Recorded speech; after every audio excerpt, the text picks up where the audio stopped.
ये हमारा हिस्टैसिस कर्व कहलाता है।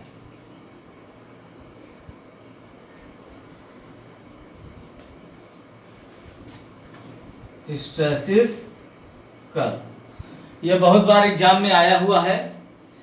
ऐसे कर्व बना रहेगा। ये जो पॉइंट होता है मेरा 0 और ये पॉइंट जो होगा ये हो जाएगा A1। इस पॉइंट को हम मान लेते हैं A2 और इसके बाद इस पॉइंट को हम मान लेते हैं C2, इस पॉइंट को मान लेते हैं C1। ऐसा माना गया है। जो जो चीजें वही हम लिख रहे हैं, अपने मन से नहीं मान ले रहे हैं। जो बुक में बताया गया है वही हिसाब से कर रहे हैं। बाकी अपने मन से भी मान लोगे तो कोई दिक्कत की बात नहीं है। इसमें नाम देना है, इस पॉइंट का क्या नाम, इसका का क्या नाम, इसका क्या नाम, ठीक है। तो कुछ भी दे सकते हो, ऐसा कोई मतलब यहाँ कंपलसरी नहीं है कि यही नाम रखो, ठीक है।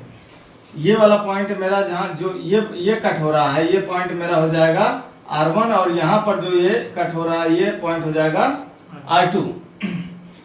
तो इससे मैं समझाने की कोशिश कर रहा हूं कि हिस्टैसिस लॉस है क्या। सबसे पहले फिर से एक बार डेफिनेशन सुनो।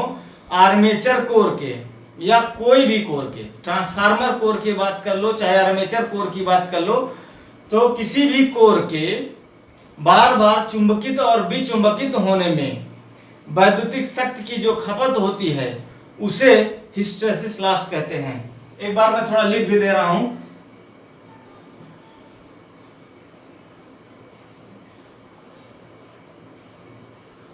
आर्मेचर कोर यहां पर लगा दो आदि के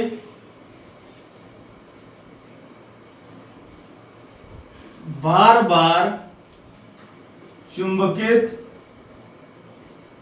और विचुंबकित, बार बार चुंबकित और विचुंबकित होने में वैद्युतिक शक्ति की जो खपत होती है उसे, स्पष्ट दिखाई दे रहा है ना, जो मैं लिख रहा हूं स्पष्ट हो रहा है ना। चुंबकित और विचुंबकित होने में वैद्युतिक शक्ति की जो खपत होती है उसे हिस्टैसिस क्षति या हिस्टैसिस लॉस कहते हैं। उसे हिस्टैसिस लॉस कहते हैं। ज्यादातर स्टूडेंट्स के साथ प्रॉब्लम है कि उनको ये बात समझ में आती नहीं है, क्या है हिस्टैसिस लॉस और क्या है एडी करंट लॉस। ज्यादातर लोग क्या करते हैं, रट लेते हैं। रटते क्या है, इसमें से जो क्वेश्चन बनता है उसको रट लेते हैं। हिस्टैसिस लॉस को दूर करने के लिए क्या किया जाता है, तो रट लिए उसका आंसर वो क्या किया जाता है। लेकिन हिस्टैसिस लॉस एक्चुअली है क्या, वो मैं समझाना चाह रहा हूं कि दिमाग में एक बार बात बैठ जाएगी तो भूलेगा नहीं, ठीक। जैसे सपोज दैट कोई यहां पर एक चुंबक बना रहा हूं भी मैं, इसी को समझाने के लिए इस ग्राफ को। चुंबक बनाने के लिए मैंने स्टील लिया, ध्यान रखना ये क्या है, स्टील, नरम लोहा नहीं है, स्टील है। इसके ऊपर क्या करेंगे, ये वाइंडिंग लपेट देंगे।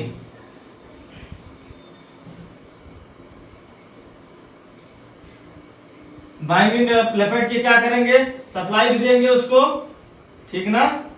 तो सप्लाई देंगे, चलो यहां से सप्लाई जोड़ दिया और यहां से सप्लाई जोड़ दी। इसे क्लियर, कौन सी सप्लाई देना है हमको,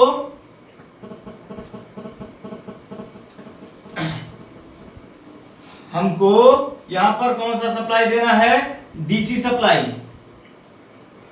डीसी सप्लाई दे देंगे तो ये क्या हो जाएगा, परमानेंट मैग्नेट बन जाएगा, ठीक ना। जस्ट वेट,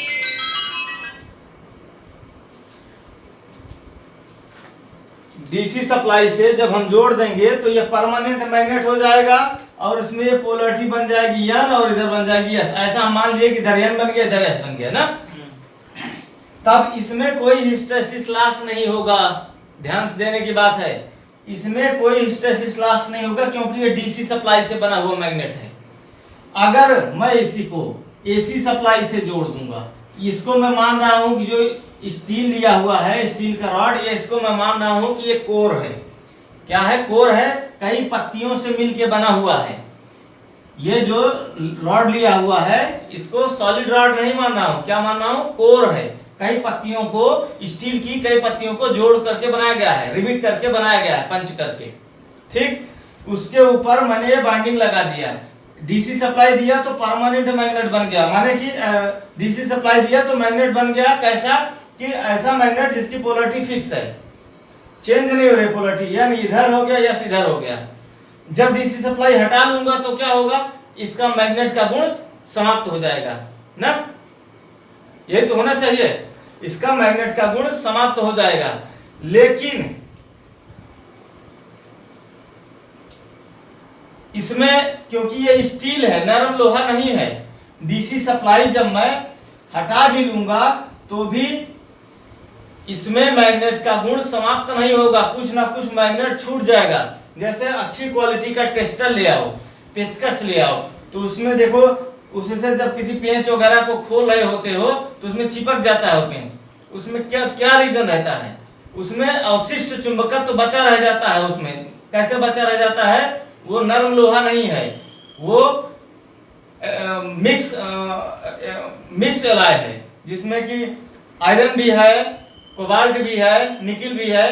तो जो परमानेंट मैग्नेट होते हैं वो मिक्स एलॉय के बनाए जाते हैं, जैसे लिको, एल्कोनेक्स, ठीक है, या कार्बन, कोबाल्ट, इन सब के बनाए जाते हैं, मिक्स एलॉय के परमानेंट मैग्नेट बनाए जाते हैं। मैग्नेट चैप्टर को अच्छे से पढ़े होगे तो इसको बेहतरीन समझोगे। तो मैं डीसी सप्लाई दिया, ध्यान रखने की बात है, इसका नाम भी लिख दे रहा हूं मैं, क्या है ये? कोर ऑफ किसकी है? स्टील।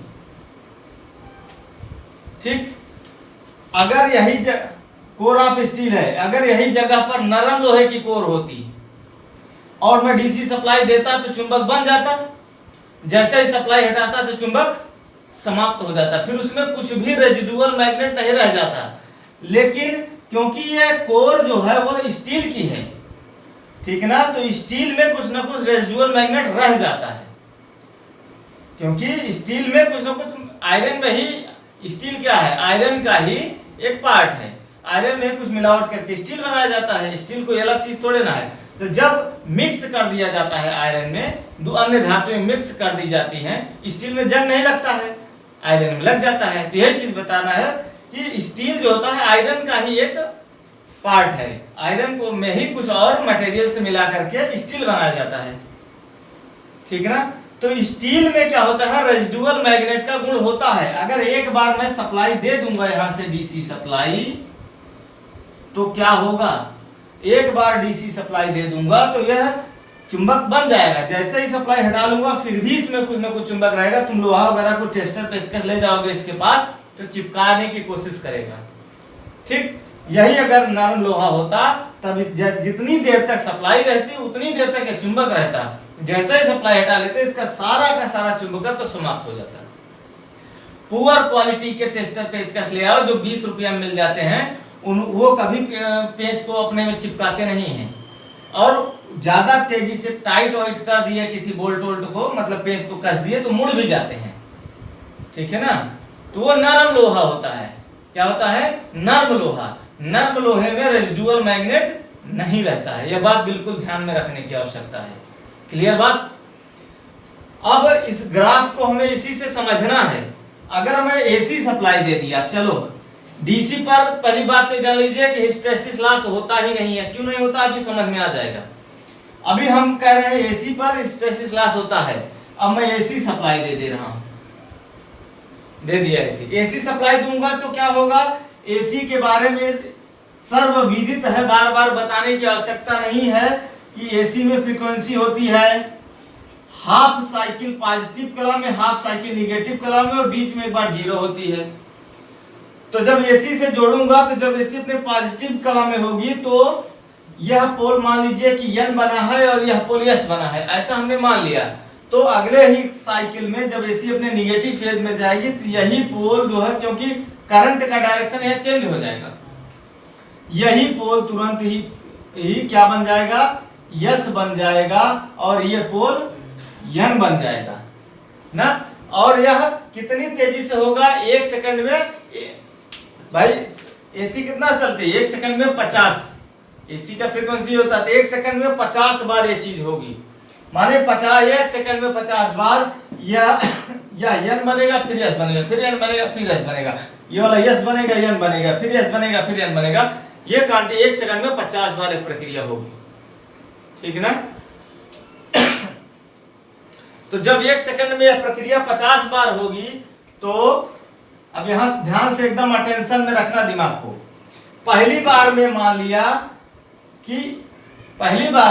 लिया कि जैसे ही सप्लाई दिया हमने, यन बना, यस बना, ठीक। तो अगले ही क्षण जब एसी अपने निगेटिव हाफ साइकिल में जाएगी, तो इसमें जो रेजिडुअल रह गया है, ध्यान रखना, जो रेजिडुअल रह गया उसको समाप्त करेगी, उसके बाद फिर यस और यन ये उल्टा पोलरिटी हो पाएगा। नहीं समझ में आया? मैं समझ रहा हूं नहीं समझ में आया होगा, क्योंकि दिमाग को एकदम अटेंशन में रखो, नहीं समझ में आएगा। अभी इस ग्राफ से समझो। चलो, हमने कहा कि जो है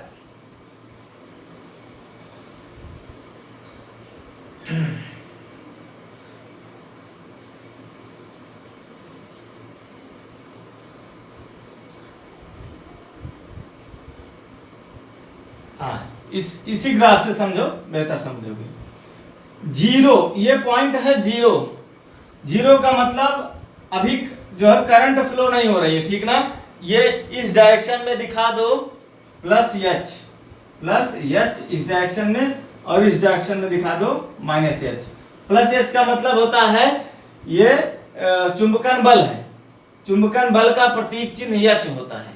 प्लस एच का मतलब इधर चुंबकन बल बढ़ रहा है, ठीक ना। चुंबकन बल बढ़ने का मतलब सप्लाई हम जोड़े और करंट का मान बढ़ाते जा रहे हैं, करंट का मान बढ़ाते जाएंगे तो यह जो है ऐसे धीरे धीरे चुंबकत्व तो इसका बढ़ता जाएगा। इसका मान लेते हैं ये कोई कोर है आर्मेचर की, ऐसा मान के मैं समझा रहा हूँ कि ये कोई आर्मेचर की कोर है, मैंने इसी सप्लाई दिया, करंट को हम कम ज्यादा करने के लिए रेगुलेटर लगाए हैं, ठीक। करंट हम बढ़ाते जा रहे हैं, करंट बढ़ाते जा रहे हैं, तो इसका चुंबकत्व का मान भी बढ़ता जाएगा, चुंबकत्व का मान बढ़ता गया यहाँ तक पहुंचा, ठीक। फिर उसके बाद यहाँ जैसे यहाँ तक पहुंचा, इसके बाद क्या हो रहा, करंट का मान मैं बढ़ाता चला जाऊं, मान लीजिए अब और बढ़ाऊं करंट का मान, लेकिन अब इसका चुंबकत्व का गुण, इसका चुंबकत्व और नहीं बढ़ेगा, अपने मैक्सिमम पॉइंट पे ये पहुंच चुका है। ये माने ये जो चुंबक है, इसकी चुंबकत्व की जो सामर्थ्य है वो अपने मैक्सिमम पॉइंट पे पहुंच चुकी है। अब चाहे जितना करंट बढ़ा लीजिए, अब नहीं, चुंबकत्व का मान और नहीं बढ़ेगा। संतृप्तावस्था को जानते हो ना, जैसे विलयन को घोला जाता है, एक बाल्टी में चीनी लो और पानी लो, तो शुरू में जब चीनी डालोगे तो पानी में घुल जाएगी, थोड़ी और चीनी डालोगे फिर घुल जाएगी, थोड़ी और डालोगे घुल जाएगी, ऐसा करते जाओगे तो एक स्थिति ऐसी आएगी जब वह विलयन अपनी संतृप्त अवस्था को प्राप्त कर जाएगा। फिर उसके बाद चीनी और डालोगे तो भी वह चीनी घुलेगी नहीं, पानी में पड़ी रहेगी वैसे। तो वही सिचुएशन है कि मैग्नेट ये बनाएगा, लेकिन एक सीमा तक मैग्नेट बनाएगा, उसके बाद आप चाहे वोल्टेज बढ़ाते जाइए चाहे करंट बढ़ाते जाइए, अब वो और अधिक चुंबकत्व, उसका चुंबकत्व और अधिक बढ़ने वाला नहीं है, ये संतृप्त अवस्था को पहुंच जाता है। जब हम करंट का मान इधर मान लो, तुम चुंबकन बल का मान इधर बढ़ाते जा रहे हो, चुंबकन बल कैसे बढ़ेगा, करंट बढ़ाओगे तब, तो चुंबकन बल का मान इधर बढ़ाते जा रहे हो, तो ये जो है चुंबकित होता चला जा रहा है, यहाँ तक पहुंच गया। अब क्या हो रहा है, चुंबकन बल का मान और भी बढ़ाता जाऊं तब भी ये ग्राफ और आगे नहीं जाएगा, माने कि चुंबकन इस आर्मेचर का ग्राफ क्या हो गया कि यहाँ तक ये अपनी संतृप्त अवस्था को प्राप्त कर गया। अब और अधिक चुंबकन बल देने के बाद भी यह और अधिक चुंबकित नहीं होगा। इतनी बात क्लियर। इसके बाद हमने कहा सप्लाई हटा दो, ये सप्लाई हटा दो। जैसे सप्लाई हटा दूंगा तो फिर क्या होगा, चुंबकत्व तो समाप्त हो जाना चाहिए। अगर यह नर्म लोहा है तो नर्म लोहा होगा तो तुरंत चुंबकत्व तो समाप्त हो जाएगा, ग्राफ तुरंत ऐसे रिटर्न हो जाएगा, अपने आप यहीं जीरो पर फिर आ जाएगा। लेकिन अगर यह स्टील होगा तो सप्लाई हटा देने के बाद भी चुंबकत्व का जो चुंबकत्व की जो लाइन ऊपर गई थी, अब यह सीधे रिटर्न नहीं होगी, रिटर्न होगी ऐसे यहां तक आएगी बस। उसमें कुछ चुंबकत्व तो शेष रह गया, कितना शेष रह गया, OR1 के बराबर इतना चुंबकत्व तो शेष रह गया। भाई इस लाइन को आना चाहिए था यहाँ पर, ये जो लाइन इधर जा रही इसी के ऊपर होकर के ऐसे लौटनी चाहिए थी, यहाँ आके 0 हो जानी। लेकिन क्योंकि ये कोर जो है हमारी स्टील की है तो इसमें मैग्नेट शेष रह गया, इसलिए यह जो है लाइन रिटर्न होकर के यहीं तक आई। OR1 के बराबर इसमें चुंबकत्व तो शेष रह गया है, जबकि सप्लाई हटा लिया हूं। इतनी बात समझ में आई। अब ये एक कंडीशन बता रहा हूं, जब मान लो N बना था, S बना था, अगले ही क्षण तुरंत AC अपने निगेटिव हाफ साइकिल में गई। जैसे निगेटिव हाफ साइकिल में जाएगी तो S बनेगा, N बनेगा। तो कोर यही है, इसको N वाले को S बनना है, अब की बार S वाले को N बनना है। लेकिन जो इसमें रेजिडुअल बचा है OR1 के बराबर, तो रेजिडुअल बचा है ना इसमें, अभी इसमें चुंबकत्व तो है। चुंबकत्व अगर होगा तो ध्यान रखना, चुंबकत्व अगर होगा तो इस बात को ध्यान रखना कि पोलरिटी भी होगी, कोई ना कोई पोलरिटी होगी, इधर N होगा इधर S होगा। भाई चुंबकत्व तो है तो साउथ पोल नॉर्थ पोल होंगे ही होंगे। सप्लाई हटा लिया हूं फिर भी इसमें पोलरिटी है, चुंबकत्व तो है, चुंबकत्व तो है तो इसमें नॉर्थ पोल साउथ पोल है। जैसे ही मैं कह रहा हूं सप्लाई फिर मैं जोड़ दिया हूं, फिर ग्राफ ऐसे ही आगे बढ़ेगा, फिर रिटर्न होकर के यहां तक आएगा। लेकिन वह किस कंडीशन के लिए अब आगे बताने चल रहा हूं वो समझो। अब इस कंडीशन के लिए बताने चला हूं, जैसे एसी का हाफ साइकिल तक, तो ये बात मान लिए हम कि चुंबकित हुआ, मैक्सिमम तक गया, मैक्सिमम से फिर जैसे ही सप्लाई 0 हुई, यहां पर सप्लाई 0 हुई ना, 0 होने के बाद जैसे ही सप्लाई 0 होगी तब क्या होगा, इसका चुंबकत्व तो समाप्त हो जाना चाहिए ना, समाप्त होगा तो 0 यहां तक, ये लाइन यही रिटर्न हो जानी चाहिए। लेकिन क्योंकि माइल ये स्टील का बना हुआ है तो यह लाइन यहाँ रिटर्न नहीं होती, यहाँ पर आके पहुंचती है, OR1 के बराबर चुंबकत्व तो शेष रह जाता है। ठीक, जैसे ही AC अपने निगेटिव साइकिल में जाती है, ध्यान समझना, AC अपने निगेटिव साइकिल में गई तो क्या हुआ, निगेटिव साइकिल में गई तो इसी कोर को वह इस कोर की पोलरिटी को चेंज करने का कोशिश करेगा, तो चेंज तो करेगा, लेकिन पहले जो उसमें है उसको तो खत्म करो। OR1 के बराबर मैग्नेट उसमें है, OR1 के बराबर रेजिडुअल मैग्नेट उसमें है पहले से। 0 पे 0 जब हुआ तो 0 हुआ कहां, 0 तो हुआ ही नहीं, इतना मैग्नेट उसमें रह गया। कौन सी पोलरिटी का, NS का, N और S का। ठीक, जैसे ही निगेटिव साइकिल में जाएगा तो निगेटिव साइकिल में चार्ज करने के लिए इतनी पोलरिटी को जब खत्म, इतने मैग्नेट को जब खत्म करेगा तब तो 0 पर आएगा, 0 पर आने के बाद फिर ना निगेटिव में चार्ज होगा। समझ पा रहे हो बात को, इतनी OR1 के बराबर जो मैग्नेट बचा हुआ है इसको पहले वो फिर खत्म करेगा। कौन सा साइकिल में, इस साइकिल में, दूसरी वाली साइकिल में पहले निगेटिव डायरेक्शन में पोलरिटी बना नहीं पाएगा, माने इसको यस और इसको N बना नहीं पाएगा, उसको बनाने के पहले इसके मैग्नेट को 0 करना पड़ेगा।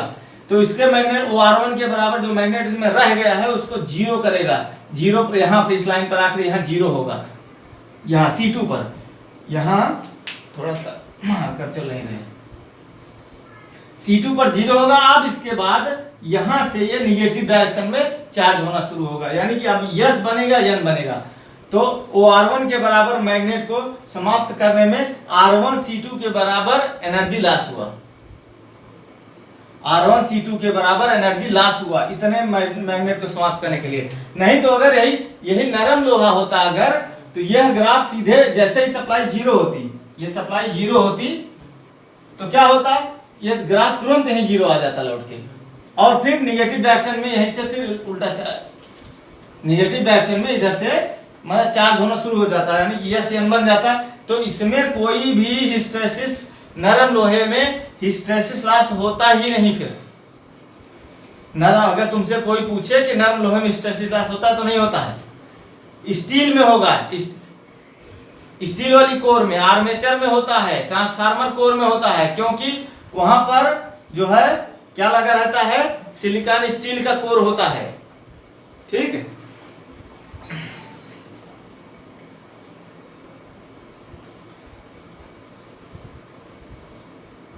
तो इतना बात क्लियर समझ में आ गया कि नहीं। किसी किसी कोर के बार बार चुंबकित और विचुंबकित होने में वैद्युतिक शक्ति की जो खपत होती है उसे हिस्टैरिसीस लॉस कहते हैं। इसके कारण क्या होता है, कोरें जो है वह गर्म भी होने लगती हैं। हिस्टैरिसीस लॉस की वजह से कोरें हमारी गर्म होने लगती हैं।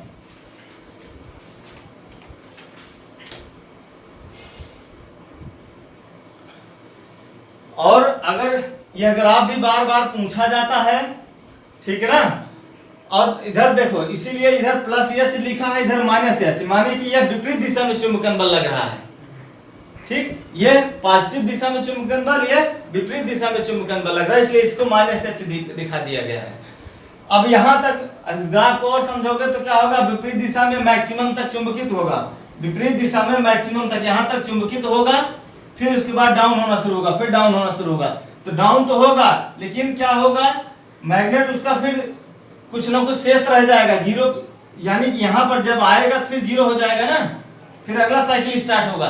यहाँ पर पहुंचने पर जीरो नहीं होता, ये लाइन यहाँ ये लाइन यहाँ लौटनी चाहिए थी ऐसे डॉट डॉट यहाँ पर, लेकिन यहाँ लौटी नहीं, ये यहाँ पर रह गई, यहाँ पर जीरो पर नहीं आई, माने कि विपरीत दिशा में भी क्या रहे हो गया, रेजिडुअल रहे, छूट गया। कितने के बराबर, वो R2 के बराबर, ये R2 है, ठीक ना, वो R2 के बराबर रेजिडुअल विपरीत दिशा में छूट गया। अब क्या होगा, फिर अब R2C1 के बराबर ऊर्जा लगेगी उसको जीरो पर लाने में यहां तक, फिर उसके बाद पॉजिटिव साइड में चार्ज कर पाएगा। ठीक, तो बार बार कोर जो है चुंबकित हो रही है, फिर जीरो हो रही है, फिर दूसरी डायरेक्शन में चुंबकित हो रही है। इसको एक एग्जांपल से ऐसे समझ लो कि जैसे तुमको सिनेमा देखने भेजा जाए, ध्यान समझना, ये एग्जांपल बेहतरीन तरीके से समझ जाओगे जो बोलने जा रहा हूं अभी। सिनेमा देखने के लिए मैंने भेजा, कोई अच्छी मूवी तुम देख रहे हो वहां पर, तो पहली कंडीशन में मैं तुमको पॉजिटिव वे में दिखाऊंगा मूवी, माने कि सीधी सीधी जैसे फिल्म स्टार्ट होती है वैसे दिखाऊंगा। ठीक, पूरी मूवी देख लिए, हो गया। मूवी देखने के बाद तुम्हारे दिमाग में, मूवी खत्म हो गई, तुम हॉल से बाहर आ गए, तुम्हारे दिमाग में कुछ रेजिडुअल बचा है कि नहीं, 100% बचा होगा। अगर पागल आदमी को मूवी दिखाओगे ना तो उसको नहीं, कुछ मूवी समाप्त होने के बाद भी बाहर आ गया बोलेगा कुछ नहीं देखा, उसको कुछ याद नहीं रहेगा। पागल आदमी मतलब फिर समझ जाओ नरम लोहा, ठीक है। और जो आदमी को दिमाग होगा, थोड़ा सा भी दिमाग होगा, सेंस होगा, तो जितनी देर मूवी देखेगा उतनी देर तो देखा, बाहर से बाहर आया तो 100% मूवी तो नहीं याद होगा उसको, 100 में 100% तो याद नहीं होगा, लेकिन कुछ तो बचा रह जाएगा, जो बचा रह गया वो रेजिडुअल है। ठीक, अब मैंने कहा चलो फिर से तुमको मूवी दिखाऊं, एक बार तुम देख लिए हो सीधा सीधा, अब मैं कह रहा हूं चलो तुमको फिर मूवी दिखाता हूं, लेकिन अब की बार कैसे दिखाऊंगा, उल्टा दिखाऊंगा। अब की बार मूवी लास्ट से मैं प्ले करूंगा, जब लास्ट से प्ले करूंगा तुम बार बार कहोगे ये उल्टा चल रहा है, ये उल्टा चल रहा है, बार बार कूद जाओगे, अपनी सीट पे उठ जाओगे, नहीं उल्टा चल रहा, उल्टा चल रहा, बोलोगे जरूर, क्योंकि तुम उसको एक्सेप्ट नहीं करोगे। तुमको क्यों नहीं एक्सेप्ट करोगे, तुम्हारे दिमाग में रेजिडुअल है, उस मूवी का रेजिडुअल सीन है, याद है, इसलिए बार बार रिएक्ट करोगे, कूद जाओगे सीट से, नहीं ये उल्टा चल रहा है, गलत हो रहा है। तो पहले मुझे क्या करना पड़ेगा, अब तुमको मैं उल्टा चार्ज कर रहा हूं, उल्टा दिखा रहा हूं मैं, पहले मुझे क्या करना पड़ेगा, तुम्हारे दिमाग में जो रेजिडुअल भरा है ना, उस मूवी के कुछ सीन जो याद है पहले देखे हो, मुझे डिलीट करने पड़ेंगे। डिलीट करने में जो ऊर्जा की खपत होगी, ठीक है, वो हुई, उसके का वही हिस्टैरिसीस लॉस है। पहले वो डिलीट करूंगा, तो डिलीट करने के बाद तुम्हारा दिमाग फिर जीरो हो गया, माने तुम देखे ही नहीं हो मूवी को, फिर उल्टा दिखाऊंगा तो तुम विरोध नहीं करोगे, आराम से उल्टा चार्ज हो जाओगे, ठीक है ना। तो एक बार चार्ज करने में, फिर अपोजिट चार्ज करने के लिए बीच में जो रेजिडुअल बच गया उसको जीरो करना पड़ेगा। तो उस रेजिडुअल को जीरो करने के लिए जो वैद्युतिक ऊर्जा की आवश्यकता होती है वह जो है हिस्टैरिसीस लॉस होता है। ठीक, और यह आर्मेचर कोर में बार बार होगा, ट्रांसफार्मर में भी होगा, जनरेटर में भी होगा, क्योंकि ये एसी पर ही होगा, ये भी ध्यान रखना है, एसी पर ही पोलरिटी चेंज होता है, एसी पर ही बार बार एन बनेगा, एस बनेगा, एन बनेगा, एस बनेगा। तो जनरेटर का जो आर्मेचर होता है उसमें हमने बताया है एसी जब कट करता है, फील्ड के फ्लक्स को कट करता है, तो एसी ही पैदा करता है। तो आर्मेचर कोर में जो धारा बहती है वह एसी धारा बहती है, ना कि डीसी बहती है। फील्ड कोर में डीसी जाती है, कम्यूटेटर के से होके ब्रश से हो करके जब सप्लाई निकलती है तो डीसी हो जाती है, वह फील्ड को जाती है, फील्ड में डीसी जाएगी। फील्ड में डीसी जाएगी तो फील्ड कोरों में हिस्टैरिसीस लॉस नहीं होगा। एकदम बारीक बारीक पॉइंट बता रहा हूं, कभी ये सब गलती नहीं होगा। और आर्मेचर में क्योंकि कट करने के बाद, फ्लक्स को कट करने के बाद जो सप्लाई पैदा हो रहा है वह सप्लाई एसी है, और इसलिए आर्मेचर कोरों में एसी करंट बहेगी। एसी करंट बहेगी तो आर्मेचर कोरों में हिस्टैरिसीस लॉस होगा। क्लियर बात? तो जिन स्टूडेंट्स को स्क्रीनशॉट वगैरह लेना है ले लो, फिर आगे बताते हैं हिस्टैरिसीस लॉस के बारे में, और भी कुछ और फार्मूले वगैरह हैं।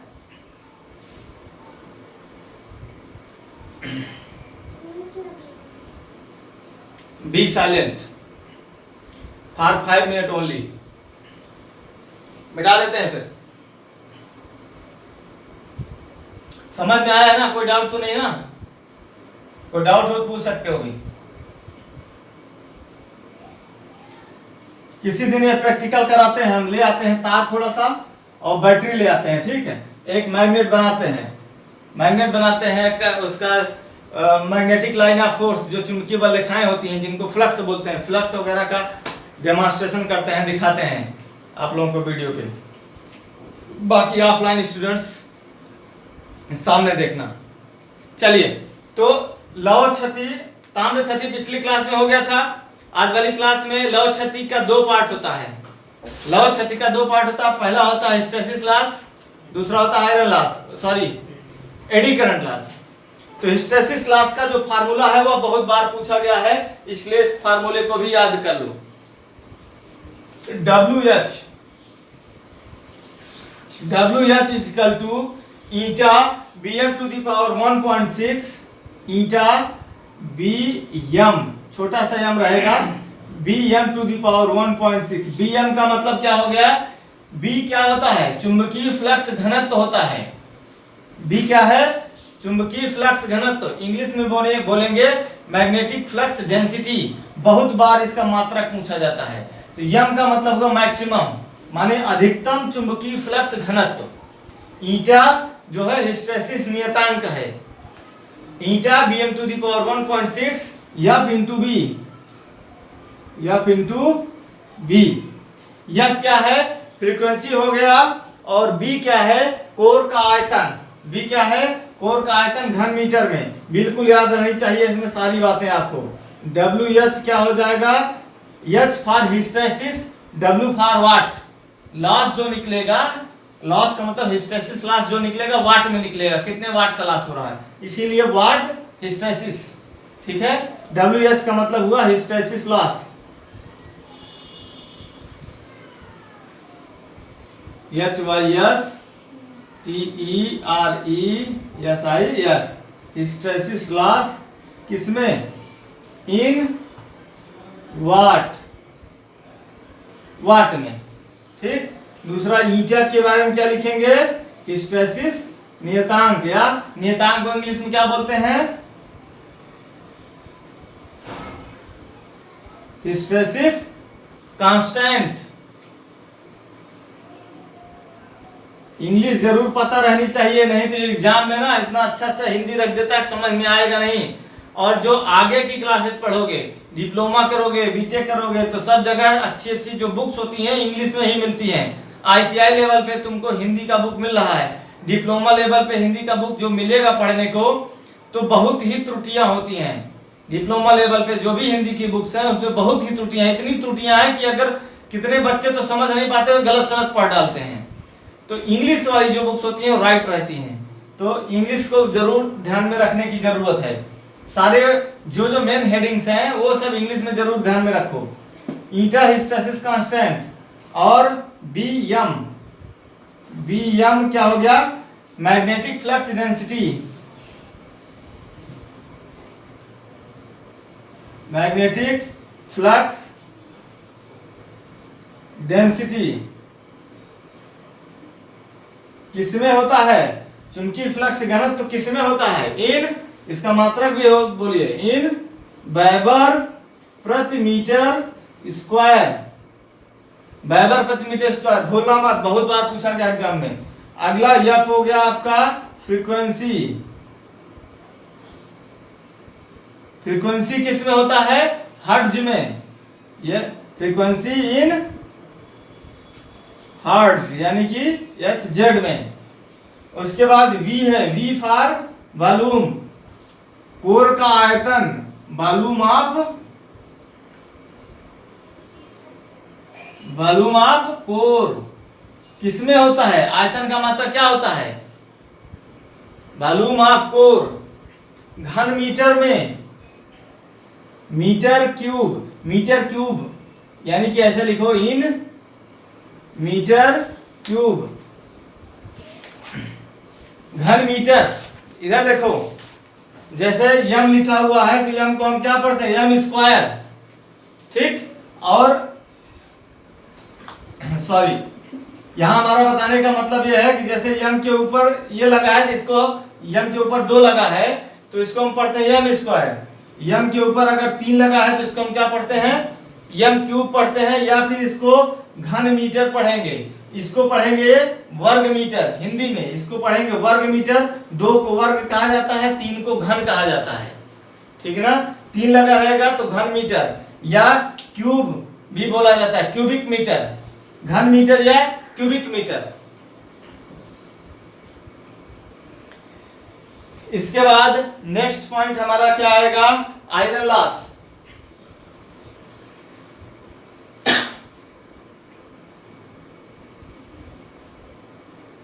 Sorry, next point iron loss है। नेक्स्ट पॉइंट हमारा होगा eddy current loss.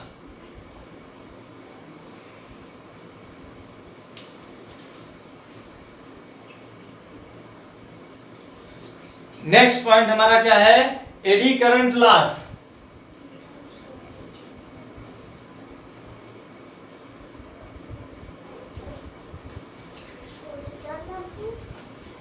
Eddy current loss